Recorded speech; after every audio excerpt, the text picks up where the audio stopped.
Happening now on Grid Tonight. Sad news. World Rally Championship racer Craig Breen was killed in a testing crash last week in Croatia.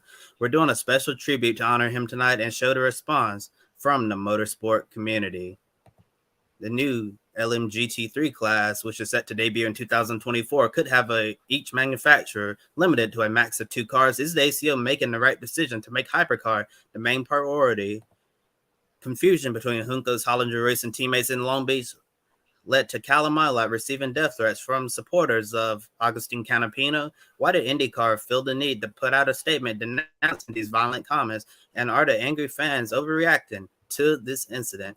Hello to all of our viewers watching here in the United States and around the world. Welcome to Grid Tonight, your weekly motorsports news program. I'm Kobe Lambert from the Podium Finish. With me is Joshua Birch and Matt White from Grid Endurance Performance Index. We encourage everyone to comment and chat below and ask any questions you may have, and we'll display them on the screen. Now, here's Josh with our top story this evening. I know, guys, it's a really sad one. I wish we didn't have to discuss this certain topic tonight. Absolutely agree with you, Kobe. Thank you. So, last Thursday morning, the motorsport community experienced a sudden and shocking loss with the news that the World Rally Championship racer Craig Breen had passed away at age 33. Coming from Ireland, Breen was the son of former Irish rally champion Ray Breen. In 2009, Breen moved into rallying, racing full-time and stepped up to the WRC Academy in 2011, winning the title after victory on Wales GB in a title showdown, as well with Estonian Egon as well, Karoo. Breen ran a dual programme in 2012, but his International Rally Championship title push ended in tragedy in Italy, where co-driver Gareth Roberts was killed. He went on to team with Paul Nagal for the rest of the year, clinching the Super 2000 world title in Corsica by year's end. A successful couple of years in the European Championship followed before Breen made his WRC debut in 2016, running select rallies, driving a Citroën DS3 WRC. Now, Breen spent 3 years with Citroën before switching to Hyundai in 2019, where he would stay until the end of 2021. In 2022, he left Hyundai and switched to Ford. His best result was second place at Rally Italia Sardinia as well. Now, this was his only season with Ford as he returned to Hyundai for the 2023 WRC season, running a partial schedule. In his final race at Rally Sweden, Breen finished second. Reflecting on Breen's career, while he never won a WRC event, he finished runner-up 6 times and on the podium 9 times overall. He also had 35 stage wins. A few hours before today's show, we received more information regarding the accident that took Breen's life. In Hyundai's statement from Cyril Abitbol, who is the Hyundai Motorsport Team Principal, of course we know him as well from the world of Formula One. Craig was laid to rest yesterday, and it has been a very emotional time for all of us. Emotions are still raw, and there has been an amazing outpouring of grief for Craig, who was an incredible person to know as a teammate, competitor, and friend. Regarding the accident, we can say that Craig was participating in the pre-event test in Croatia. Road conditions were slippery, and the car slid off the road at a relatively low speed and made contact with a wooden fence. A post from the fence intruded into the cabin through the driver's side window. The stage was closed immediately, and the stage on-stage medical team was rapidly on the scene. We must mention that James Fulton was unhurt in the crash, and our hearts go out to him. We are doing everything we can to support James at this time. Craig was taken to hospital from the stage. As far as can be determined, Craig's passing was instantaneous. Hyundai Motorsport and the FIA are working together to review all aspects of the incident. As far as can be ascertained, there was no issue with any element of the car, the tyres, or the safety equipment. The local police completed a report at the scene. Moving to this weekend and Croatia Rally, it was clear from the feedback from all stakeholders and Craig's family and friends that the competitive spirit of Craig would have wanted this weekend's rally to continue, and for his teammates to participate. We thought long and hard about how to do this and how to best honour Craig. To this end, we are contesting the event with 2 cars, both running with a special livery to honour Craig, his Irish roots, and his beloved Irish racing rally community. Craig was a wonderful person, and that is true of his family and friends. The rallying community has really pulled together, and it's a mark of the high regard with which Craig was held. There are a number of initiatives to honour Craig taking part over this weekend, as well as our special livery. We have a book of condolence in our hospitality unit that everyone is invited to sign. This will be shared with the family. This is all we have to say collectively at this stage. And that was from Cyril Abitbul as well. Matt, what will you remember the most about Craig, the racer and the person? Oh, good evening, guys. As great as it is to have WRC as our top story this week, this is the worst news we could have as a top story. Thursday was a shock, wasn't it? The news broke about 2 o'clock UK time. I think it was Matthew posted into our grid chat the Hyundai statement that came out at the time. I'd missed it as it came out, but I was about half an hour behind, and I just stopped what I was doing, sat down, and had to take it in, and then saw all the tributes and everything coming through. I have to say, I had a little tear in the eye on Thursday. Craig was, I know we're not supposed to have favourites, but Craig was my guy. He's, the peaks and troughs, as you mentioned, Josh, there, and bringing that in. He came in, won that WRC Academy Championship in 2011, and then signed for Peugeot off the back of that. And unfortunately, the accident on Tiger Florio that took Gareth Roberts, Jaffa, as his nickname was, from us in 2012 in the IRC. And Craig carried that burden with him, and he always mentioned, even, he had his sticker on the door always to have Jaffa was riding with him. His first podium in Finland, the stop line that he came to the stop of that last stage in 3rd place. Chris Meek won. Breen was 3rd. It was a 1-3 for Citroen. 2 Brits or British and Irish on the podium. Breen was emotional, and he mentioned that Jaffa was with him then, and he was for the whole way through. And it's just horrible that Craig. It's great that they're back together, but it's horrible that it's happened this way. A testing crash, and by that statement that's come out today, seemingly a slow and insignificant slip off the road potentially, but it's had horrible consequences. Thoughts are with James Fulton, his co-driver, who obviously was the first man on the scene as it happened, and had what he saw and had to go through for those first moments will, I'm sure, live with James forever. He's put a tweet out, which we're going to show you in a little while this afternoon. The first we've heard from James this week since the incident on Thursday. But Craig, as I tweeted on Thursday evening, I never met the guy, but God, he was easy to root for. He was one of us doing that.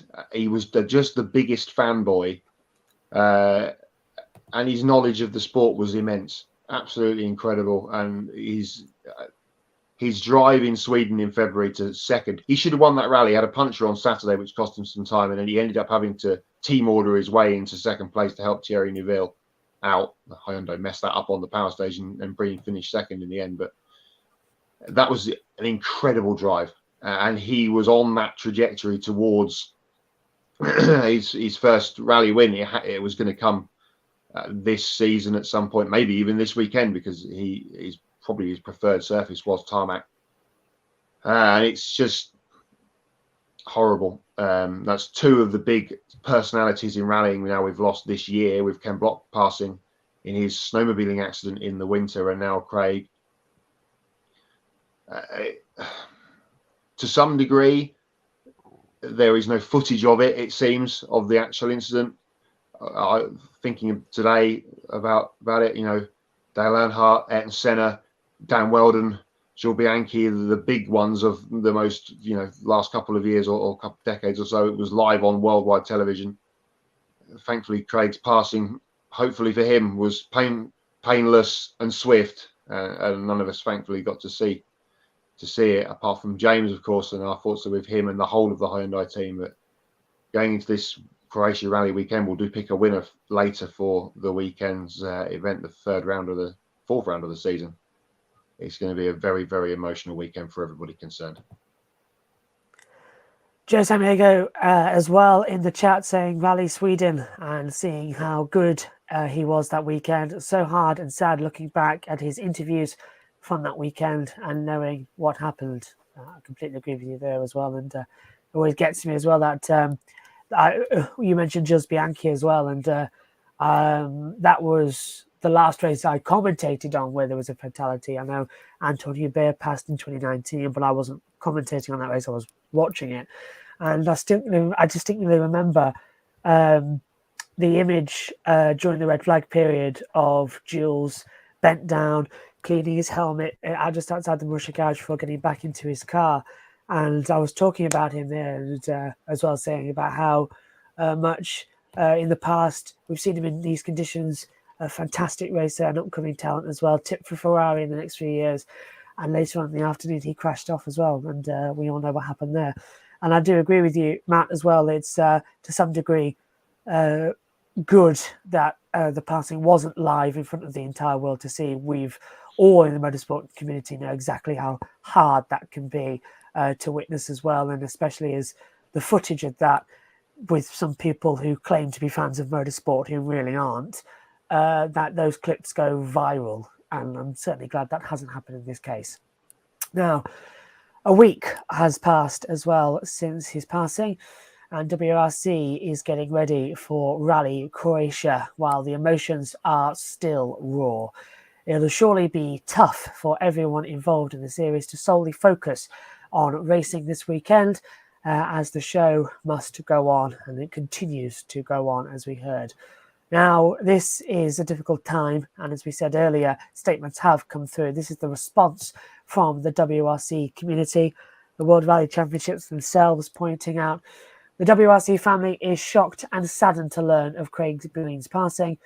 Our thoughts and condolences are with the family and friends of Craig at this incredibly sad time. Sean Kim has put a statement out saying the Hyundai Motorsport president, of course, saying the reality of yesterday has still not sunk in, and it is unlikely to for a very long time. Everyone here in Alzos is feeling the loss of our teammate and friend Craig deeply, and we are supporting our colleagues through this incredibly difficult time.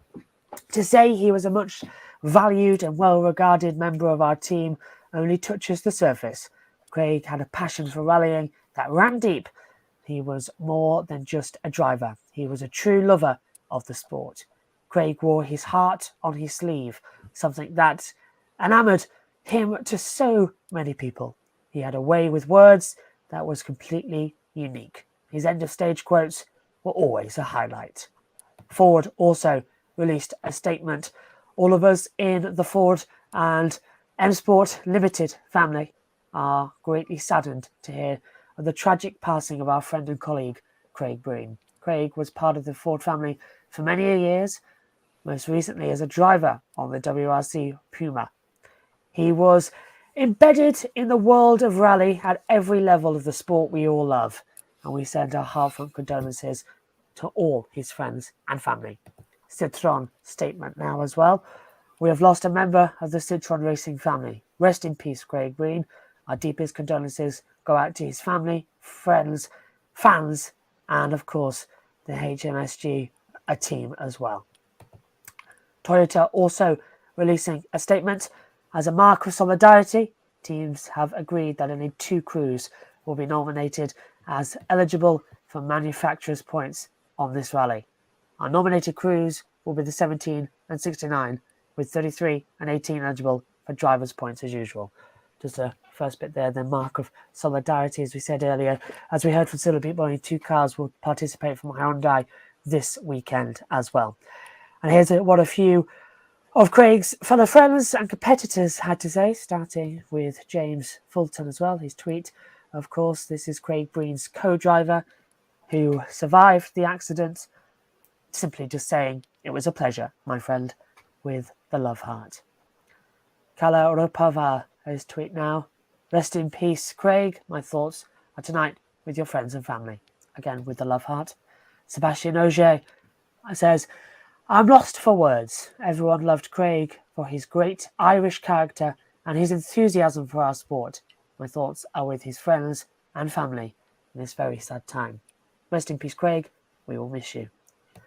Eiffel Evans also saying, so very hard to believe the sad news today. Craig's passion, enthusiasm and love for the sport was unmatched and he will be sorely missed by many people. Thoughts are with Craig's family and friends, and a lovely tribute with an Irish flag there as well. Daniel Sordo saying it's impossible to get out. I'm going to start that again because I'm choked up myself there. It's impossible to get out of your head, friend, how cruel and hard life is. In what foolish way you have left us. Yesterday, it was very hard to see how the mechanics recovered your car from Croatia. It was already ready and prepared, with your names on the window. What a tough friend. You know that you are loved very much, and we will always remember you with that smile and talking about cars and rallies. You knew everything, because I don't think I've ever met someone with such a passion for driving race cars. Rest in peace, Craig, as well. Danny Sordo's there, the hardest to read as well. You can clearly tell the emotions are running high when those were written. Now, Hyundai, as I said, has decided to compete in Rally Croatia this week. We heard that from Cyril Beatbull as well. And after careful consideration and conversations, that included the Breen family, co-driver James Fulton and members of the Hyundai Motorsport team. They'll also run a special livery in Croatia, honouring Breen with drivers. Thierry Neuvillard as well, and Esteban Lappi as well will be racing with heavy hearts over their fallen Hyundai teammates, and in collaboration with the FIA World Rally Championship has decided to retire Breen's number 42 for the remainder of the 2023 season as a respectful gesture and tribute. And the photos courtesy here of WRC. I'll come to you, Kobe, first on this one as well. How difficult will it be for each WRC competitor in Croatia returning to the sport they love with the loss of Craig Breen? It's still so raw as well. And do you agree with Hyundai's decision to compete this weekend? Yeah, I think it's going to be extremely difficult for everybody who's competing in the rally in Croatia this weekend to go out there and focus solely on racing. In the back of their mind, they're going to be thinking about Craig Breen, the horrible accident that took his life, and all the emotions that happen when a death like this is still so raw. It hasn't even been a full week. I know it'll be a full week tomorrow since we lost Craig Breen, but overall it is a super sad story. And as I said at the beginning of the show, it's sad that we even have to talk about this. Yeah, and Craig Breen is the first driver since we've had the grid ranking to pass away. Yeah, and I'm still in shock that this is happening. Yeah, I remember last Thursday as well when Matthew put that in our group chat.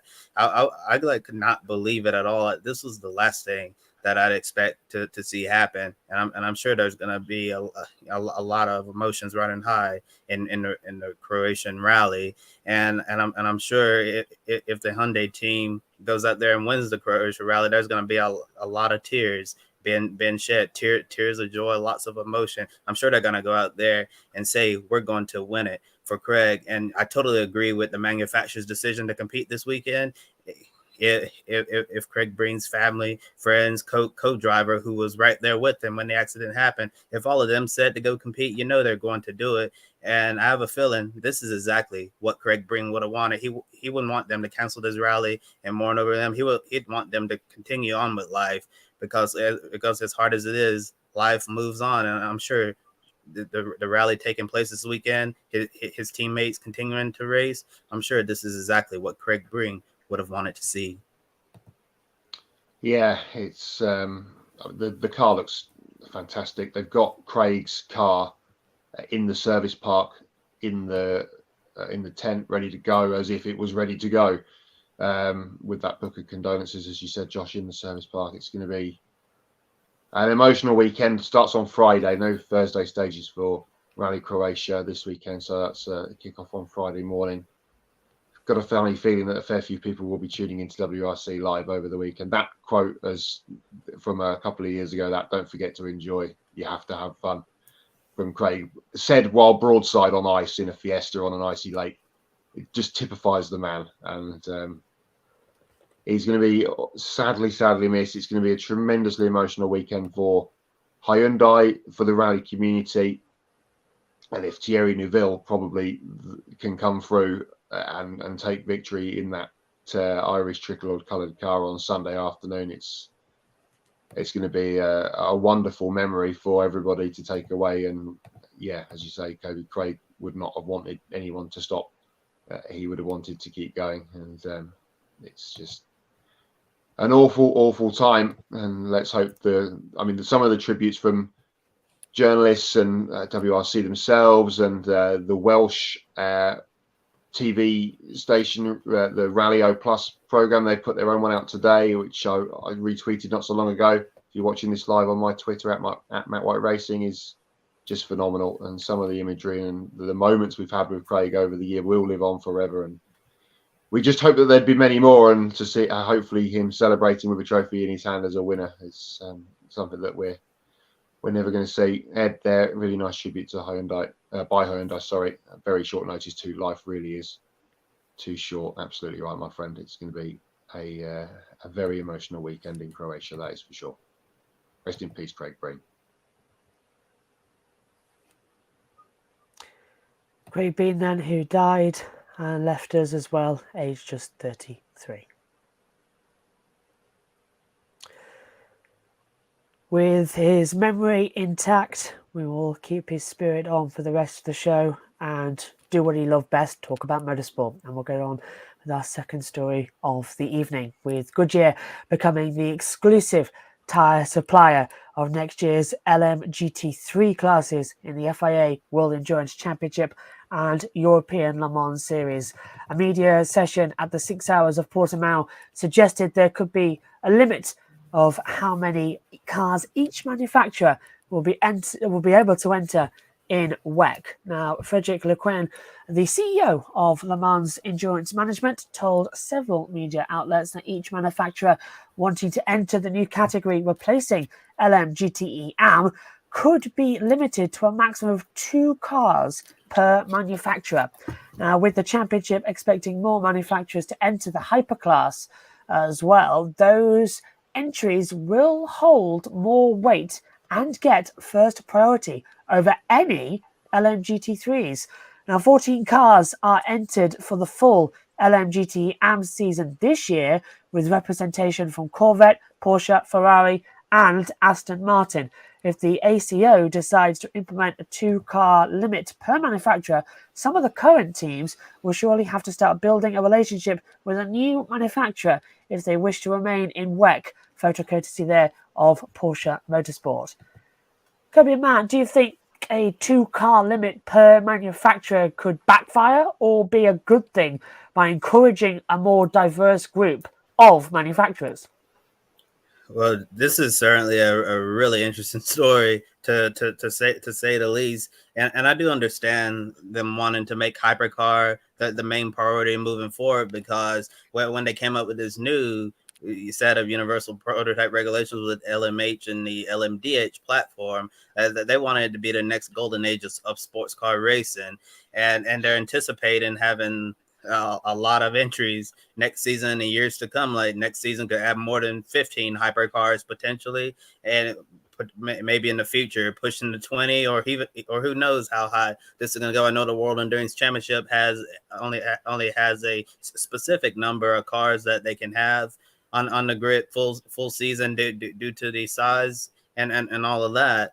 But I'm not sure if a 2-car limit for LMGT3 is going to be the best thing for the series. And I know the current manufacturers we have now, you read them, Josh, Corvette, Porsche, Ferrari, and Aston Martin. I have a feeling that some of the current teams who want to stick around in the World Endurance Championship, if this 2-car manufacturer limit comes into effect, they're going to be playing musical chairs, and someone is going to get left out. And and this could certainly lead to some hard feelings.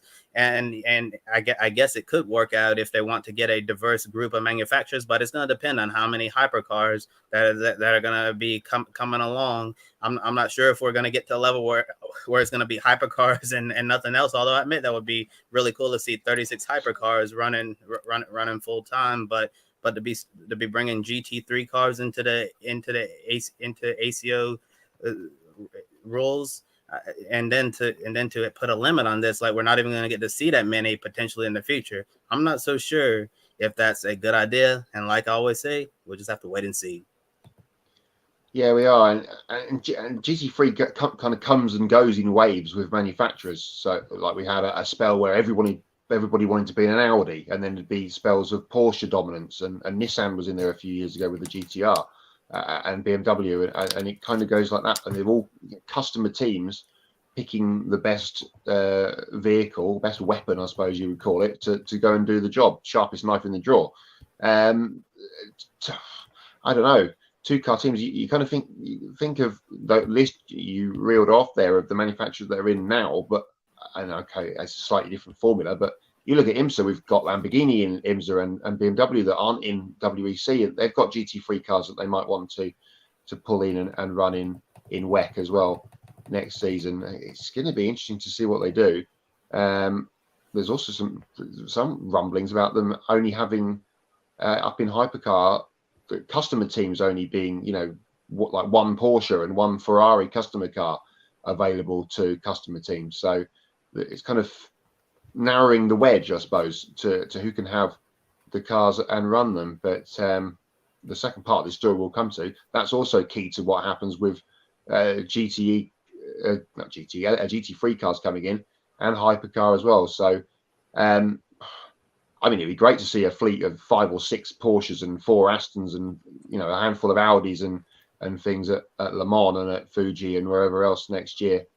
There's been some WEC calendar news bubbling under the surface as well for next year. Hopefully that gets resolved quickly and we can go to Silverstone and watch some WEC. Let's see. It's going to be interesting. We've got a lot of GT3 racing to come this weekend, which we'll talk about later in the EPI update. So, if they can't get the GT3 cars in to WEC, there's plenty of other places for them to go. I'm steering up my ticket to the last World Endurance Championship race they had at Silverstone. I remember being there on site, and I had a cheeky word with 18, I think it was. 18. Maybe it was the year before even. But I remember Mike Conway, it was his birthday, of course. It was the same day as Robert Wickens had his terrible accident, of course, at Pocono. And the whole paddock went silent as well at Silverstone. It was unbelievably eerie what happened there. But I remember I was live on air, and I was Mike Conway, whose birthday it was. He finished second in that race, later got disqualified, but he was walking down, face of anger. What do? Mike, can I have a quick word? Stuck a mic in. Pleasant guy. And then what happens behind me? I get a tap on the back because there's Kamui Kobayashi just right behind me, and I have a chat with him as well. And he's all laughing around, saying all this as well, and not remembering his podium at Suzuka as well, or joking around. So, yeah, brilliant access at Silverstone as well. Better than, I think, the Formula One event there as well, because you can get into the paddock with a standard ticket. So if it does come back, I'm right there and I'm going again. Absolutely. Okay, back to the main story, of course, because you were mentioning about LMP2s and also coming in with the LMP GT3 category and coming in with hypercars as well. And assuming the hypercar class continues to grow in larger numbers, as you've been suggesting, this could spell the big trouble for the future of LMP2 in World Endurance Championship. Now, there's no telling what could happen with that category, but there's a possibility that it may get removed altogether from the full season WEC entry list outside of Le Mans. Now, that would mean IMSA, European Le Mans Series, and Asian Le Mans Series could be the only place where LMP2 could run for a championship. Personally, I love LMP2 because it's a nice segregation between the GT cars and the hypercars we have. But in regards to the future in WEC, is LMP2 in trouble, or do we have to wait for the hypercar market to speak for itself, Matt? Well, we have to wait for the hypercar market to settle down. We know we've got Lamborghini coming next year. We know there's BMW in IMSA. I'm not entirely sure what their WEC plan is. I'm sure we'll see them next year, if not just at Le Mans, maybe full season. That's yet to be decided, I believe. But LMP2 is the stepping stone for these guys to get them to the full, top spec. This is F2 of the sports car world, or F3000 from back in the day. Indy Next. This is the middle step, I guess, between the GT category and prototypes. And the quality of the field at Portimão at the weekend in LMP2 was extraordinary. Robin Freins, Oliver Jarvis, Guido van der Garde in there, Sean Gallel up from Formula 2, plenty of other top line guys that are now plying their trade in LMP2, and it'd be a real shame for them to go away. And you say it's been brilliant the last couple of years. It will, I'm sure, continue as the top class in Asian Le Mans Series and in Europe as well. But what they do about WEC, it all depends on the first part of this story, which was what they do with GT3 and how many more hypercar manufacturers come to the table with their briefcase full of money and say, we want in some of this party as well. But it would be a shame for us to lose it. And if we go down to two categories, hypercar and GT3, is that really the spirit of WEC and Le Mans with just the two categories? I'm not quite sure it is. Yeah, Matt, I totally agree with you. And you were wondering about BMW's plans with the World Endurance Championship. Actually, they announced that they would be entering the World Endurance Championship in 2024. They announced this back in July 2022, and Team WRT is going to be running that program. Cool. So yeah. So we will see BMW in the World Endurance Championship next year, and also Lamborghini as well, as you mentioned. Alpine is building an LMDH prototype to go race in World Endurance Championship too. So, and plus think about all the customer entries that are going to be entered. So hypercar could be stacked well into the high teens. Next year is looking really good. It's going to be interesting to see what the IMSA side of the equations look like. And also McLaren is supposed to be making a decision in the months ahead about what they're going to do. Are they going to build an LMH or an LMDH? Not sure if McLaren has made that decision yet, but we should be hearing something at least at latest, probably by the end of the summer. But getting back to the question you asked, Josh, I think we do have to wait for the hypercar market to speak for itself. I think it's obviously disappointing to the LMP2 teams in the World Endurance Championship. If it comes to this, LMP2 and WEC is experiencing what LMP3 is experiencing right now in IMSA. So for the World Endurance Championship, it seems like if they have a lot of cars in hypercar, LMP2 is going to be the one to get axed first, and then the LMGT3, they're just going to probably get a manufacturer limit as we just finished talking about. And then with IMSA, their plan is probably going to be eliminate LMP3. I feel like that's the easiest solution there. And yeah, it would be great if LMP2 still gets to compete at Le Mans, all of that, and also some other places around the world. You mentioned IMSA, European Le Mans Series, Asian Le Mans Series, where they can run for a championship. I'm sure it'll be disappointing for the teams if they're not able to go for an outright world championship.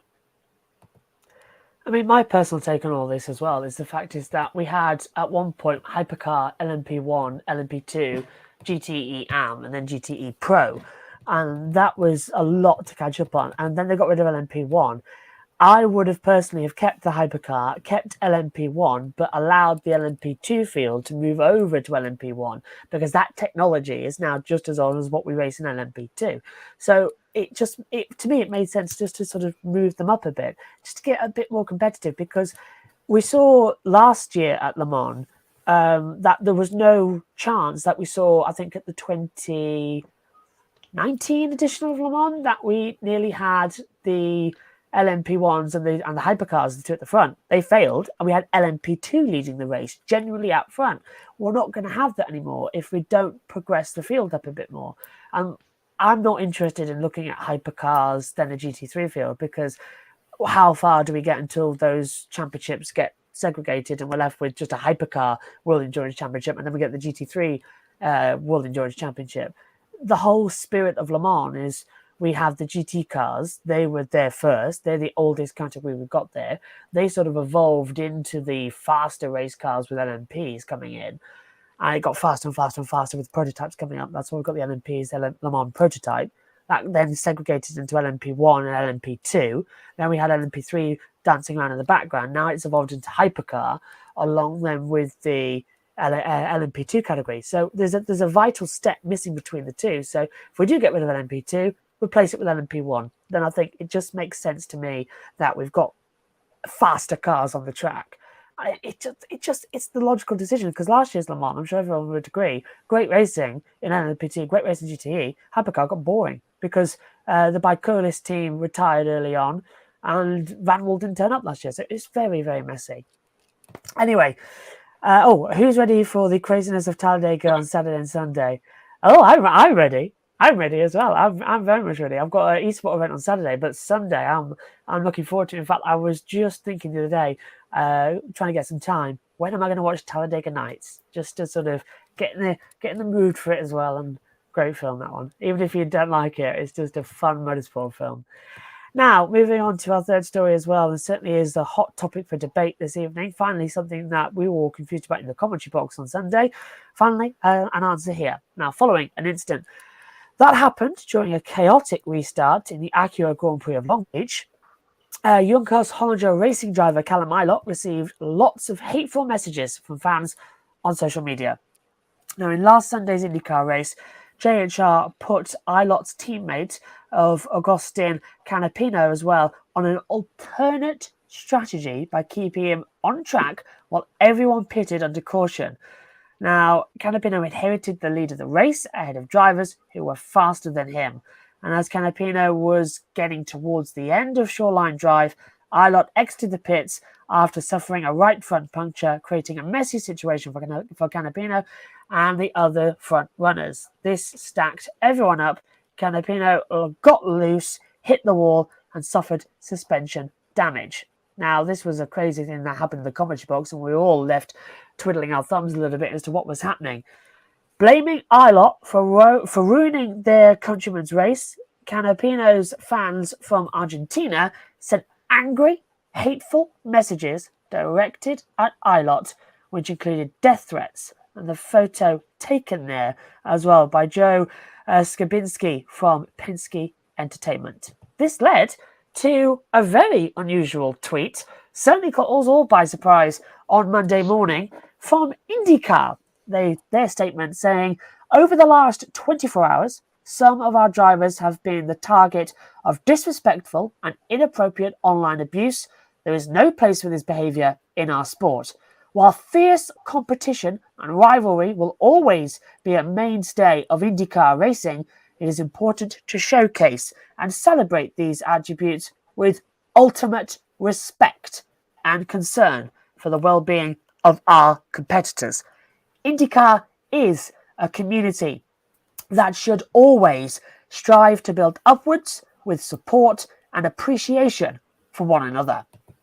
Callum Ilott put a tweet out saying, on another note, it's an important reminder to all new and old fans / people, respect goes both ways.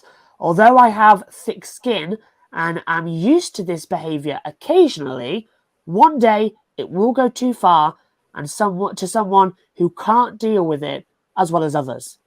It's unacceptable on any level, and those who encourage it should have a real think about the consequences of their actions. But I would like to thank everybody who has supported me. It means a lot. Agustin Canapino's statement read, I want to support the IndyCar statement and take the opportunity to send a clear message about something that unfortunately is not new and is increasingly common on social media.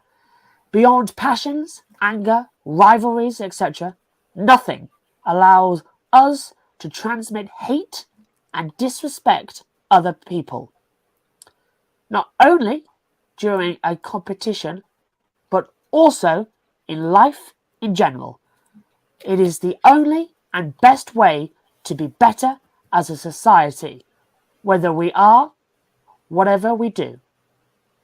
Now, wherever we are, whatever we do. Let's enjoy what we like with passion, but accepting that sometimes you win, you lose. We are right and wrong, but always, and most importantly, with respect. Juncos Hollinger Racing put a statement out saying, after the events of the Acura Grand Prix of Long Beach, our drivers and team have faced an exponential amount of disrespect, online abuse. This beyond inappropriate, and we as a team are very disappointed in the behaviour of everyone involved. There is no place for that on our team, and there is no place for that in our sport. Our drivers will always have respect for each other on and off the track. No matter what happens, we are in a sport where split-second decisions make or break the weekend. We learn, forgive, and forget. We as a team are grateful to have fans as passionate as we do, but we need to remember that our community is built on respect for everyone on our team and in the series.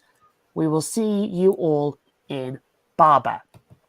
And Pato Award put a final statement out as well, saying, having different points of view when it comes to racing and championships is completely natural. In my opinion, it's these differences that make the sport so fascinating. However, there is a line that should never be crossed. I think it's important to always speak with the knowledge that your words have power. It's incredibly disappointing to see people using their words to purposely hurt, disrespect, threaten, and degrade others. It's absolutely unacceptable. We are all human, and to judge us as anything other than that is absolutely mind-blowing to me. As if we are not allowed to make mistakes, to drop the ball, to make a bad call. In what world are these standards reasonable? They aren't, and they never will be. I will encourage everyone to choose their words wisely and to seriously consider the damage that they are capable of inflicting before speaking them. Now, the team co-owner as well, Ricardo Juncos, gave an exclusive interview to motorsport.com to explain the situation between Ilott and Canapino in Long Beach that led to the online explosion. The link to that is in the video description below if you are interested in reading the full story. To sum it up, though, Juncos told motorsport.com the lack of communication within the team was to blame for Ilott impeding Canapino while the number 78 Chevrolet was leading. Now, Juncos, I thought my mic dropped there. Juncos accepted full responsibility for it due to his own inexperience working the radio and had no idea that Ilott would exit the pits in front of his teammate. Now, with the organisation as well expanding to a two-car team this year, the growing pains have definitely shown itself and resulting in a fiery reaction from Argentina as well. Kobe, starting with you and then coming to Matt, are you surprised that an honest mistake like this has turned into such an ugly situation with the hateful online comments? And is it another example of fans taking sports too seriously? To be honest, Josh, I was really surprised that fans interpreted it this way as I guess in a way of ruining Agustin Canapino's race. When I saw it happen, I didn't even think about it. I was like, Canapino's restarting first. He's not having the best weekend. This is gonna really shake up the restart and make it entertaining to see who can get by him on this tricky Long Beach street circuit. And then once we saw him falling through the field and all the and on all of the chaos, I was thinking that's the end of that. And that was the last I thought of the incident. To be honest, that was the last time I didn't even remember it on Monday morning because so much had happened since then. And then IndyCar put out this weird statement. I've been really busy working, and then I looked at it. I'm like, what in the world is going on? Did I miss something? And then I looked through Twitter. I didn't see anything. I was just so confused. And then as time went on, we got the backstory of what happened here. And I'm like, are you serious? Hey, guys, it's really not that big of a deal. Yes, it's super unfortunate that Juncos Hollinger Racing sent Ilott right out in front of his teammate who had a really long weekend in Long Beach. And if you've been watching our shows the last several weeks or so, I've been praising Agustin Canapino and just a few races into his IndyCar career, and during the Firestone Grand Prix of St. Pierre at the beginning of the season, he looked like an IndyCar veteran, had a really great debut race on the high banks of Texas Motor Speedway, a mile and a half. He looked like an IndyCar veteran, got a really solid finish, and never put a wheel wrong at all in his very first oval race. I was really impressed with that. And then get to Long Beach, the third race of the year. This was the first time that Canapino truly looked like an IndyCar rookie. Struggled in practice all weekend. not too great in qualifying, and he was struggling in the race as well. So I knew when Canapino was restarting first, I'm like, he's going to drop fast like a rock, and that's exactly what happened. So I'm arguing the fact whether Callum Ilott impeded him or not, Canapino was going to get past one way or the other. So that's why I don't understand why so many fans from Argentina are angry at Callum Ilott, because Canapino definitely did not have the pace to keep the lead, especially on those old tires, and he was having a really rough time all throughout the weekend, getting used to the Long Beach street circuit. So with or without Ilott, Canapino was not going to, he had no chance to win the race. He was not going to keep the lead. It was just a matter of time before the field got around him. So that's why I don't think being angry at Callum Ilott is totally justified in this situation. And to answer your question, Josh, yeah, I am surprised that an honest mistake like this and inexperience from a team that's just trying to grow and continue to learn together in IndyCar has led to such an explosion of hate and online social abuse and death threats. All of that is totally uncalled for, and I definitely think this is another example of people taking sports way too seriously. And it's unfortunate that this situation has occurred. Yeah, I agree with everything you said there, Kobe. I mean, Josh, you were probably the same as myself and Matthew Owens. We were doing the call on USRN as you were on YouTube, and as Kobe said, kind of felt nothing of it really. I mean, Ilott had just kind of stayed out under that caution to get himself back on the lead lap and came out of the pits ahead of the leaders as the last car on the lead lap, and was in that I need to stay in front of these guys, otherwise I'm going to go a lap down again mentality. And yeah, Canapino was the only person to stay out under that yellow, was at the front of the field on his starting tyres, I believe it was, because it was the first yellow and everybody came in. That was for the Dixon and O'Ward clash. And as Kobe said, he was always going to get past. And Helio Castro-Neves was in there as well, because he was a lap down, getting involved in front of the de facto leaders behind. So it was all a bit of a mess.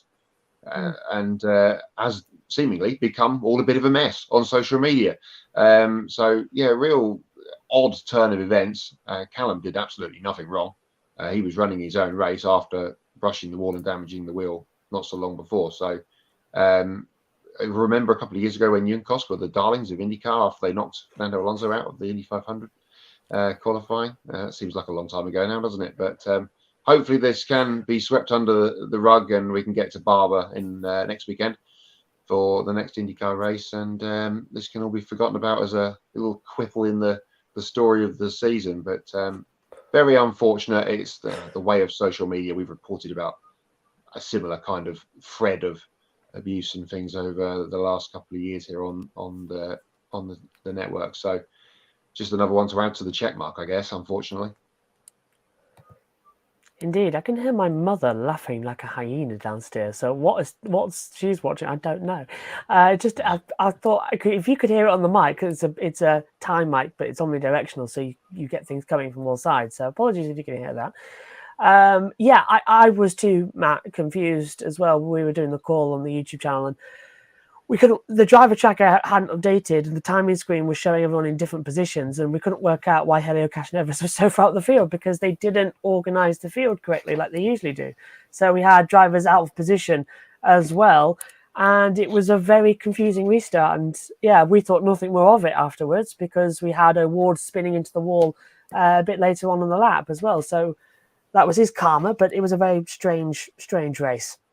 But boy, were we all glad it was over, because the second half of the race dragged incredibly. So Barber is going to be good in next weekend. Yeah, right. I'm going to stop talking, because all I'm seeing at the moment is lines from reading so many statements today.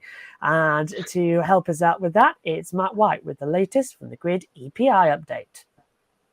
Yeah, thank you, Josh. That was like old McLaren, wasn't it? Or Ferrari after the final pit stop call off the race for Andretti at the front of IndyCar at the weekend. EPI, busy weekend for the Endurance Performance Index.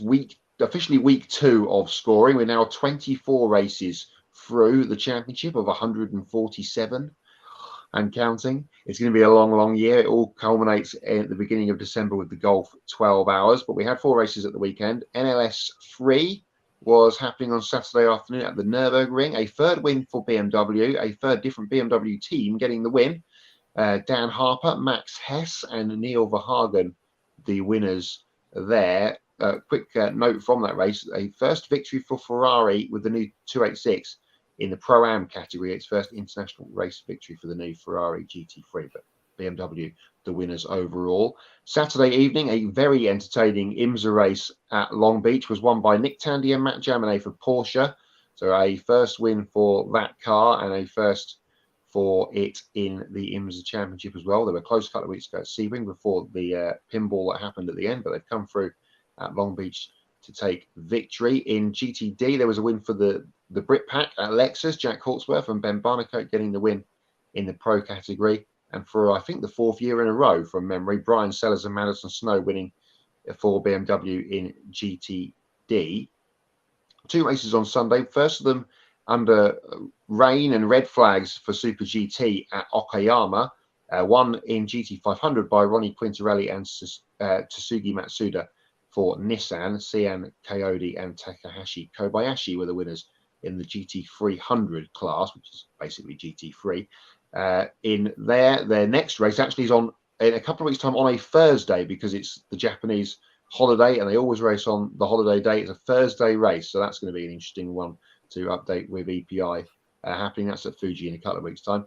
And in WEC, we talked about the WEC earlier. They were in action at Portimão on Sunday. A win for Toyota, Sebastian Buemi, Rio Hirakawa and Brendan Hartley, the winners there. The other Toyota, the Mike Conway car, had a drive shaft issue which fell them down the field. So one win apiece for both the Toyotas from the first two WEC races of the season. And that puts Brendan Hartley to the top of the EPI for week 2. As you can see, he's 1 full point clear of the two winners from GTD at the weekend, Ben Parnicoat and Jack Hawksworth. They slide themselves into joint second. Sally Ilott was last week's winner. He drops to 4th. Neil Verhagen, we've mentioned his name already. He's now 5th after his win at the Nürburgring on Saturday. And Patrick Pilet and Matt Jaminet, two of the Porsche Penske guys from IMSA, ahead of Alex Sims, Pipo Derani and Antonio Garcia. So lots of IMSA representation there. To run you through the other results from WEC at the weekend: Oliver Jarvis, Gado Vandergaard and Josh Pearson were the winners in P2. And a second win of the season for Ben Keating, Nico Verone and Nikki Katzberg in GTE. Dorian Pan is now the top female in the ranking. She's 143rd. She has 4.5 points to her name. It's still very early. We hope to see more female representation towards the top end of the EPI over the next few weeks. 273 people are now on the board for the EPI through 2 official weeks of scoring. And we've got 3 more races coming up this weekend to add to the scoring tally. One at the Nürburgring again. It's the qualifying race for the Nürburgring 24. That's on Saturday, so look out for that one. And then 2 races on Sunday. The opening round of the European Le Mans Series is at Circuit de Catalunya, Barcelona, and the GT World Challenge Europe season kicks off with a 3-hour endurance race at Monza on Sunday afternoon. So 3 more races scoring towards the Grid Endurance Performance Index, and we'll bring you results and an updated score in this very slot next week. Thank you, Matt. Before moving on to the next thing, got a comment here from Adam Limbury saying congratulations to Ryan Newman as the next driver to be named to the NASCAR 75 greatest drivers list. Yeah, really excited. Saying NASCAR released the next wave of drivers who are going to be in the top 75 list as we get closer to the throwback race at Darlington Raceway in the next several weeks. And it's certainly going to be interesting to see the other drivers who will be announced to this particular list of greatest drivers.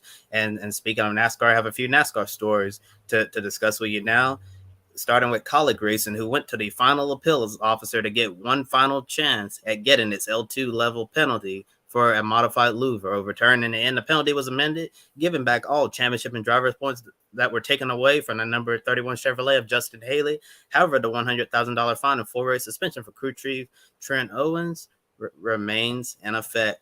And right here, Callum Racing put out a statement saying that Callum Racing is pleased with the ruling of the final appeals officer to amend the original L2 penalty issued by NASCAR following the confiscation of a louver at Phoenix Raceway. Regarding these unique circumstances, it means the world to us as an organization that a sanctioning body is working hard to ensure fairness and consistency across the board within our sport. We are focused ahead on Talladega and looking forward to getting our season back on track with Justin Haley.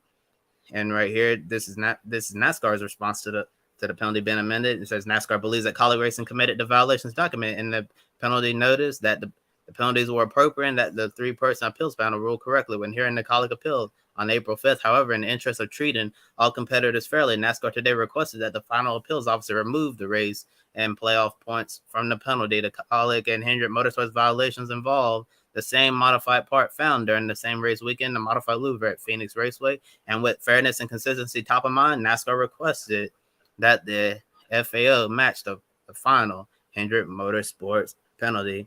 And that's another NASCAR penalty. The number 3 Richard Childress Racing Chevrolet of Austin Dillon received an L1 level penalty after Martinsville. The number 3 team violated the overall vehicle assemble rules related to the underwing assembly and hardware. This penalty includes the loss of 60 team and driver's points, which includes 5 playoff points. Dillon's crew chief, Keith Rodden, has also been fined $75,000 and suspended for the next 2 points races. And RCR put out this statement a few hours ago saying we're disappointed in the penalty that NASCAR issued to Richard Childress Racing following the recent NASCAR Cup Series race at Martinsville Speedway. And the plan is to go through the appeal process, and whenever we get a result from that, we'll be sure to share it with you right here at Grid Network. Danny Kvyat is now an official Lamborghini Squadra Corsa factory driver. He'll be a part of the new Lamborghini LMDH program that is set to debut next year in the FIA World Endurance Championship and IMSA with the Iron Lynx. Kvyat will get to test a new prototype alongside fellow factory drivers who've already been named to this project: Mirko Bortolotti, Andrea Caldarelli, and Roman Grosjean.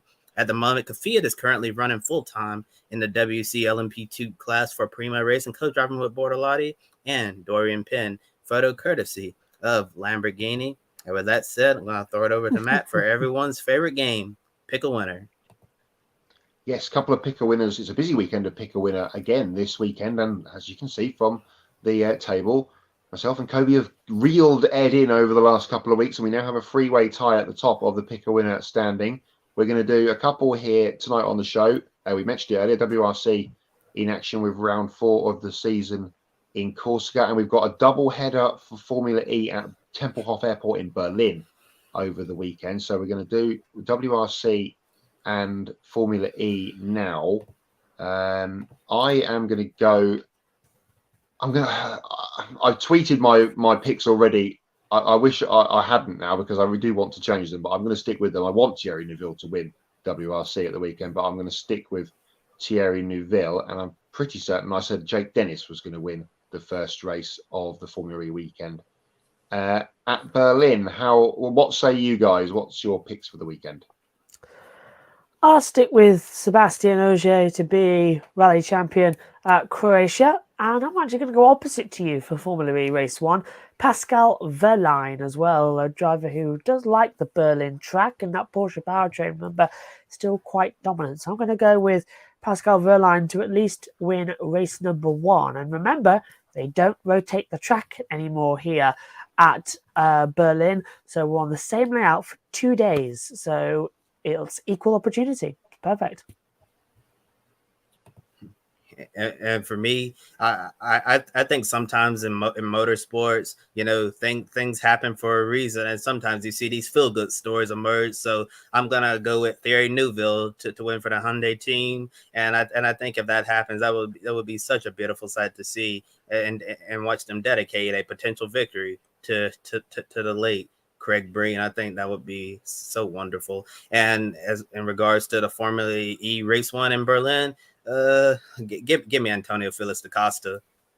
Oh, you brave person. Yeah, it's going to be interesting to see what happens at Tempelhof over the weekend. Don't forget to get your picker winners in over on the Grid social channels. Adam has chimed in Neuville for him, and Jake Dennis as well. The heart says Neuville. The head, though, says Ogier for Croatia. And don't forget, he's on a part-time schedule and he already leads the championship. Time for our second favourite portion of the show. Actually, before we get there, we'll go with Joe. He says Pascal Wehrlein as well for race 1 at Formula E. He really wants to go with Hyundai, but think Ogier is too good to pass up. Yeah, kind of with you on that one, Joe. And WRC, of course, as we mentioned earlier on, gets underway on Friday. Supposed to be the first tarmac event of the season, although we had full tarmac in Monty because there was no snow. So the second tarmac event of the year. Our second favourite part of the show, then, hots and knots. In a week of many knots, we'll start with hots. I'll start with my hot, and WEC at Portimão had 5 female. We're going to talk about this obviously with Daniele later in the week. We had 5 female drivers in the race, and all 5 of them led at various points in the race. Dorian Pan led early in LMP2 before their car fell back. But the Iron Dames and Lila Wadu in the Ferrari were all on the podium in GTE AM. So 4 of the 9 podium spots in GTE at Portimão were female representative. What a year so far it's been. And Iron Dames will go again at Monza this weekend in GT World Challenge, see if they can carry on their great form. Brilliant story, that. I thought it was fantastic. I'm thinking about my hot. I think I'm going to have to stick with Aizan Ortola in the Moto2 category, just because it was such an unusual thing to see.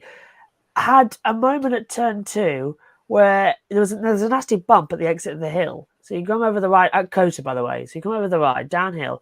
Just as he began to turn in, the rear of the bike stepped out and it gripped and almost sent him over the top. He managed to hold it and then was 21st. Within 5 laps was back at the front and took the lead on the last lap of the race in a thrilling fight. And I honestly think it was one of the greatest comebacks I've seen on a motorcycle bike. So he's definitely a hot for me as well.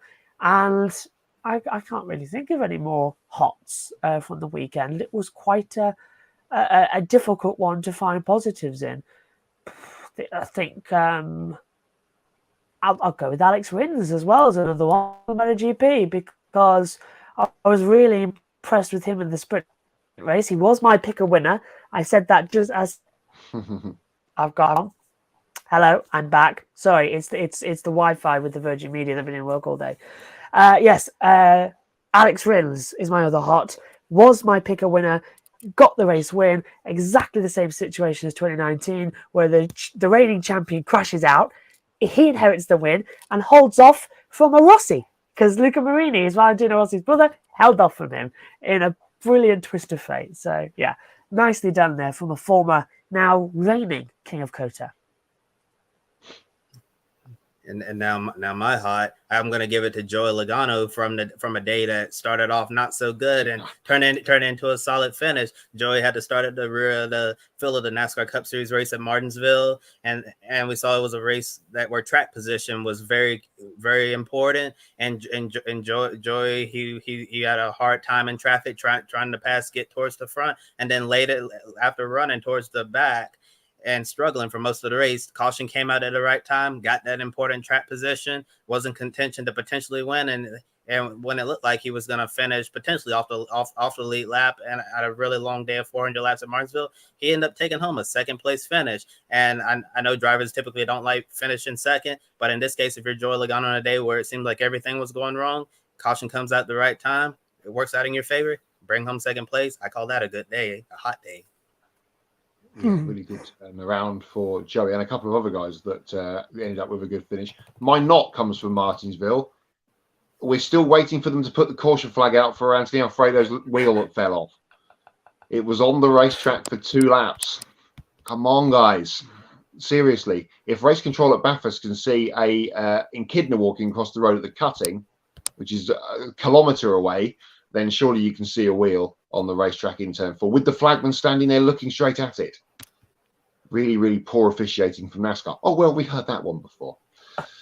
Do you know, I'll stick with you on that and I'll raise you marshals going onto the track at the most dangerous point on the circuit at Long Beach to recover one of the McLarens. And I couldn't work out why we didn't see a caution. Yes, they managed to get the car away and it was all very good, but it was at the end of the fastest part of the track in a very tricky zone. Rossi, yeah. And the marshals were just there. And it was equipment going out and everything. It was like one lockup. It's a cannonball into the side of that car. And I was freaked out. I know everyone goes, well, we keep throwing cautions and putting out safety cars. Do we really need it? In that instance, it's literally racing line, one lockup from one driver down at turn 1 would have wiped out 5 people that were standing around that car. Could not understand why there wasn't a caution out there. And it was troubling that still happens out there. So I'll agree with you there. That's I'll go with IndyCar officiating as well. And did we ever figure out what happened to Rossi at the end of the race? He was having such a good day Oh, running. no. Yeah. He was running inside the top 10, and then all of a sudden he stopped and he's finished outside the top 20. Yeah, I still have no idea what happened to Alexander Rossi. Maybe I missed it after the show. I'll go look at the McLaren IndyCar website to see if they put out quotes on what happened. But it's kind of odd at the end there. We just caught it for a split second on the TV monitors that Rossi was having a good day, and then all of a sudden he stopped on the final lap. Such horrible luck for him, but mine not this week. I'm gonna give it to Pecco Bagnaia. Pecco had this. He had this race in the hand and then wiped out on the bike. Like, come on, Pecco. This race was yours. The King of Coda Marquez is out. This was the perfect opportunity to get some great championship points and take control. But unfortunately, it wasn't meant to be. Yeah, 2 crashes in 2 weeks. We thought Pecco had got past this after winning the championship last year, and it seems to have come back again. Yeah, exactly. He's a crasher. He's a late bloomer in the championship. Let me tell you something. I did not expect Marco Bezzecchi to still be leading the title 2 weeks later after his first win. I could not believe that. And I'm really hoping that it all changes as well. I've just got Alexander Rossi's quote up here from the end of the race as well. He said, supremely disappointed. The car was fantastic for the race. I think we finally found what we've been missing so far this year from a performance standpoint in the warm-up. It was a good race, and then what happened 2 laps to go is unfortunate. Ultimately, it's really disappointing because the car was so good, the team did a good job, and we've just got to take the positives from this and move on to Barber. So no actual thing. There's a press release Issues on the last lap. No, yeah, literally. All it says here from Gavin Ward, as the racing director, says Alexander was on for a great finish until the issues on the last lap. The team need to look into that. We don't fully understand what was going on there yet. Well, if you can't tell what's wrong with your car with the sensors all over, then perhaps there's a bigger worry at stake there that I've got to look at. So, yeah, that's a statement without it being a statement, isn't it? Weird one. Have we finished Hots or not? Is it about to It's been a long old show. Yeah. Thanks for sticking with everyone. And what a week of news it's been. Yeah, 19 statements. I think I counted it out. No wonder we're still all seeing a bit of blurriness. Kobe, just want to pick up one little thing about you saying Danny Kvyat now back at Lamborghini as well. So when can we expect the official news that Max Verstappen will be taking his seat in the following season? I mean, that's how it goes, isn't it? He said he was going to leave Formula One. He did. Yeah. And he also said that he would be interested in running the 24 Hours of Le Mans. So perfect seat right there. Yes. Yeah. It'll happen. I couldn't resist it. I mean, it is that running joke of how many things he's taken as well.